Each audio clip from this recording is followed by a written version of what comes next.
Hi everyone, Simon Keeling here, and it's Tuesday 31st of July. Thanks again for watching. As always, weatherweb.net is kept free of charge by you coming and looking at the videos and using the charts, etc.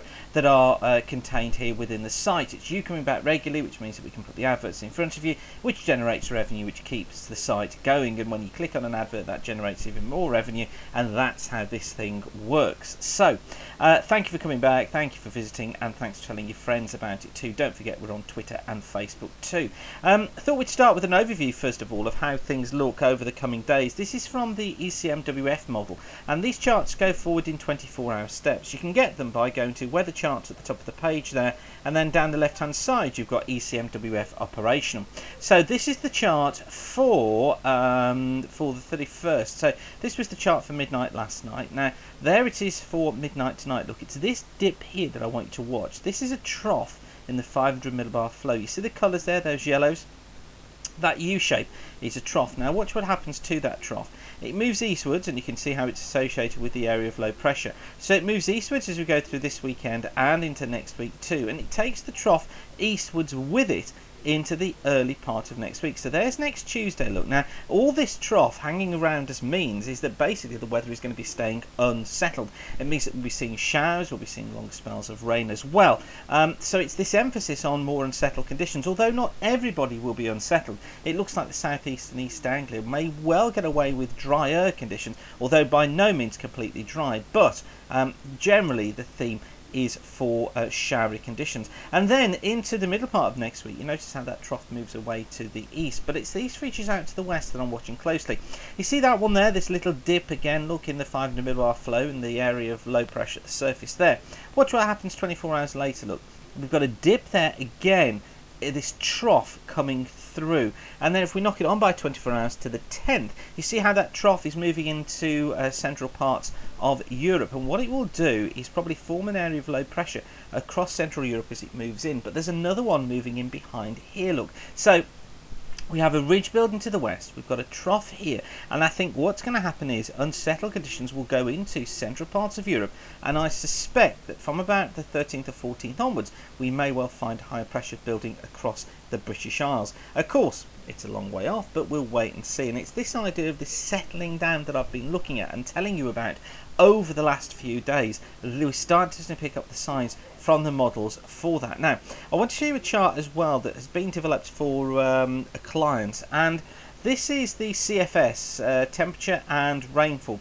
Temperature maximum is red, the minimum is blue, rainfall's in green, and it's for 3 months, and it takes us forward to the end of October. Now, what's interesting about this is you can see how we never really get into a heat wave spell throughout the whole of August. Temperatures generally are on the cool side, but look how they fall off quite sharply through September. And also notice that there's always this rainfall middle of September, look, and the end of August, but this notably the middle of September. So this is potentially indicating another unsettled pattern coming through.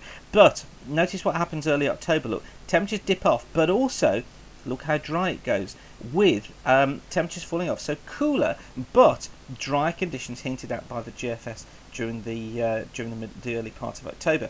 That's just an interesting chart that I wanted to show you. We develop these charts for clients as and when they need, and some of them prove very useful, such as this one. So you can see how really there's no real heat wave predicted at all. I've got a feeling that summer was a few days ago. But anyway, on to the forecast for the coming days. When are we? There we are. Here's the detail for you. This is the chart for midday today. Here's area of low pressure out to the west that's dominating things at the moment. This is rain moving its way northwards through the country during this afternoon. You notice by this evening it's heavy across Ireland. We've got some heavy bursts for northern and western Wales, northwest England too, and just coming into southwest Scotland. Bits and pieces of rain further east as well. I don't think overly huge amounts of rain there, probably, but annoying amounts more than anything, particularly if you're farming and trying to get some work done. I think this is just annoyingly damp. Dry conditions down towards the south, just light winds to the east, but the winds picking up out in the west. Overnight tonight we find that rain turning heavy across Ireland, northwest England, southwest Scotland, northwestern Wales as well. Dry conditions across much of the rest of England and Wales, and dry in the north of Scotland. Through the course of Wednesday, well, some heavy bursts of rain for western, southwestern Scotland, northwest England, parts of Ireland as well. This is a cold front that's going to be moving its way eastwards, but you see dry conditions across East Anglia, the Eastern Midlands and the southeast, and this really hinting at some warm weather coming through here. If the sun gets through, we could be looking at 25 degrees on Wednesday afternoon across there. Into the afternoon then, the rain will be spreading its way north and eastwards. There it goes through the afternoon, focused across northern England and across Scotland. Dry down to the south, but still some showers here. And I think some brighter weather moving into Wales, southwest England as well. But across Ireland there'll be some showers to the north and the west, although eastern areas drier. But look, the southeast remains dry. The isobars are becoming closer together, so quite breezy. Southwesterlies, force 5s and force 6s typically in the south, southeasterly probably 6s towards the north. And then as we get overnight into towards Thursday, well, we find dry at first, but then another area of rain looks as if it's going to try and get into the west of Ireland during the course of Thursday. I think dry for many, just some showers affecting western coast, but dry towards the east as well, you can see there.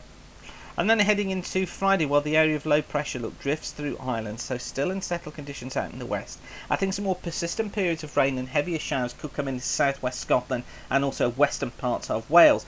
But across much of Scotland, England and eastern Wales, I have a feeling that it is going to be generally dry. Through the afternoon on Friday, 1 or 2 showers just starting to break out, particularly I think the Midlands, western and southern Wales and southern Ireland, as well as western Scotland. But for many, I think the day dry, just isolated showers through Friday. And then into Saturday, well, the area of low pressure is still with us on Saturday. Look, it drifts eastwards. I think this brings some heavy showers to Wales, southwest England, southern and eastern Scotland. Less across eastern parts of England, although we can't rule out an odd heavy shower here. But it really is Sunday when that low really has an impact on us, and we find some heavier showers breaking out during the course of Sunday. And then as we head in towards the beginning part of next week, Monday and Tuesday, so we're going to find the low clearing away. A weak ridge of high pressure builds in, but then we find some more outbreaks of rain spreading in from the west as this low moves in. And this is the low that we saw on the ECMWF chart earlier on. So I think in summary, we've got to be looking at unsettled, mixed conditions, I suppose is the best way to describe it for the coming week. Then going more noticeably mixed, I think, between about the 9th of August and the 13th, before we start to settle off in the middle part of the month. And there's some good indication from the CFS of dry conditions towards the end of, well, the middle and the end of August. So, thanks again for watching. I hope that's been useful for you. And do keep the sun shining and try and make the most of the dry weather if you can. Thanks for watching. Bye for now.